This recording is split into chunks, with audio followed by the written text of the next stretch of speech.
Hey YouTube, ValleyGirl5678 here, and it's time for another album review. Today we are going to be talking about this new Ariana Grande album, Eternal Sunshine. This is Ariana's 7th studio album, following 2020's Positions, which showed her really settling into her R&B vibes that her vocal talents have always called for. On this album, those R&B vibes are still quite present, but they are combined with pop elements that call to both Ari's recent and distant past. There's also a ton of lyrical references across the entire album to past moments across her entire discography. So the combination of these two major aspects of this album make the album feel like a sort of culmination or look back at her decade-long career in music so far that has spanned her entire 20s. The album is of course called Eternal Sunshine, which is a direct reference to a movie that came out 20 years ago in 2004, Jim Carrey's Eternal Sunshine of a Spotless Mind, which is one of my personal favorite films. Ariana had a different set of collaborators on this project than on her last few albums, with the main collaborators on this project being Max Martin and Ilya. Going into listening to this new project, I wasn't sure what to expect in regards to it being called a loose concept album. Like, I wasn't sure to what degree the concept of Eternal Sunshine of a Spotless Mind would be present on this project and how thorough and fleshed out it would be. To be honest, I think I have PTSD from Doja Cat's Planet Her because that album had nothing to do with the space theme or whatever. But I was happily surprised with the level of concept it ended up being, as well as the overall cohesion of the album. The album begins with Ariana asking the question, how can I tell if I'm in the right relationship? On the first track, Intro, End of the World. And this question is actually answered on the last line of the album, On Ordinary Things, by Ariana's grandmother, creating a sort of bookend effect that calls to the theme of the cyclical nature of life that is in many ways the main theme of this album. And honestly, the film. Not to mention that the intro track also references the album title / concept of the film, while keeping in theme of the individual song. The line, if the sun refused to shine, would I still be your lover? Of course, the song that is most obviously in reference to the film is the title track, Eternal Sunshine, which follows the Saturn Returns interlude, which is so super genius to me. The Saturn Returns interlude is actually a segment taken from a 2013 YouTube video titled Saturn Return, Why 29 is an Important Age by Diana Garland, who is an astrological counselor and clairvoyant. And this is obviously significant because Ariana is 30 years old right now, meaning that this album was made when or right after she was 29 during her Saturn return. So going from this interlude that ends with wake up, get real, in a way that actually reminds me of a lot of the dialogue in the film, into the titular track of the album is kind of her saying like, this is what I have come to in my Saturn return. Eternal Sunshine starts with a very Eternal Sunshine of a Spotless Mind, dreamy kind of time warpy production intro that is apparently audio of Ariana and her late ex-boyfriend Mac Miller laughing and her saying, you're supposed to be here with me. And apparently Eternal Sunshine of a Spotless Mind was one of Mac's favorite films. Like, I will cry. So this is seemingly an ode to Mac, but ultimately I think points to the larger theme of the song being about Ariana's life experience so far in love, with her recent divorce obviously being the main aspect of that due to recency bias in a way, honestly. This relates to the film, which this genius quote summarizes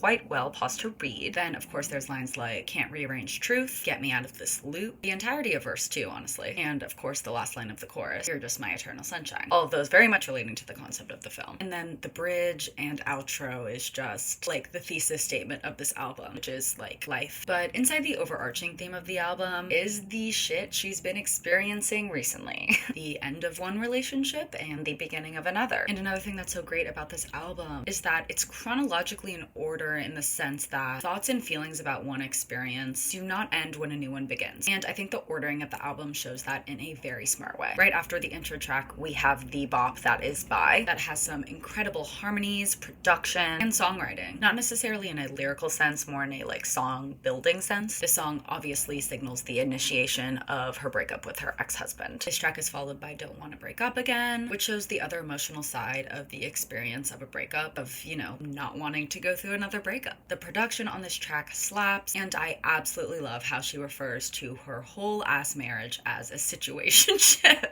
Says a lot about how the marriage felt to her, for sure. After Eternal Sunshine, we get Supernatural, which signifies the beginning of this new love. This song shines more through the production than anything else, which I'm not mad at, because like, it's a song about falling in love, something that is ultimately quite simple. So I actually appreciate that the lyrics replicate that. We then get True Story, where Miss Ari starts biting the fuck back at her ex-husband, who clearly did not truly see her, but also to the rumors and the haters and the media that had so much to say about how they all perceived this whole process of her divorce into her new romance with Mr. SpongeBob SquarePants. I love the line, "This is a true story about all the lies," period. I will add also that she goes off vocally on this track. This goes into the Boy Is Mine, which is such an Ari track to me. I'm obsessed. It's so fucking good. It obviously references Brandy's The Boy Is Mine, lyrically but sonically as well. The production, the melodies. This song speaks for itself. Honestly, pause and listen. It's the bop off the album. Then we get the single Yes And, which is such a great direct fuck you to the media and the haters. She goes the fuck off in all respects on this track. I mean, we've all heard it, we all know this. But then we get plucked straight out of the bad bitch vibes of the last 3 tracks with We Can't Be Friends, Wait for Your Love, which is probably the best track on the album and potentially her and W, her magnum opus. Like, it's a perfect pop song and it's probably her most lyrically vulnerable song and music video, I might add, which is great and references Eternal Sunshine of the Spotless Mind a lot. Similar actually to True Story, this track is kind of speaking to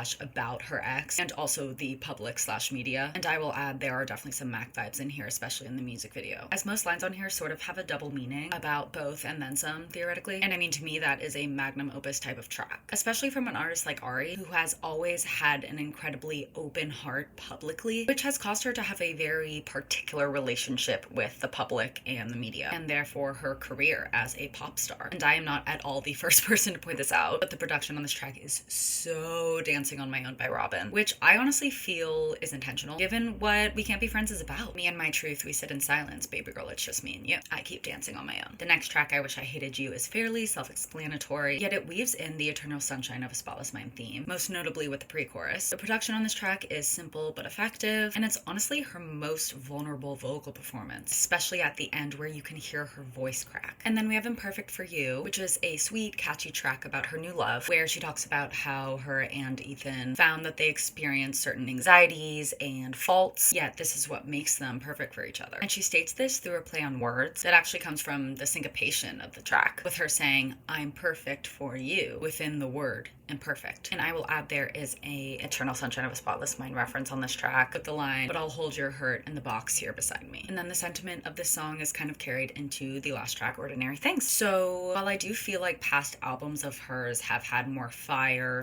/ impressive individual tracks on them, this is absolutely her most cohesive and body of work like album to date. And I mean, it's Ariana Grande, so there's still not a single skip. And honestly, after continuously listening to this album, I have more respect for her, not just as a vocalist or a music maker, but as an artist. So I'm gonna give it an 8. Thank you so much for watching this video. If you like this video, please give it a thumbs up and don't forget to subscribe. Follow me on Spotify, TikTok, and Instagram, all linked below in the description. And I will see you in my next video. Bye bye.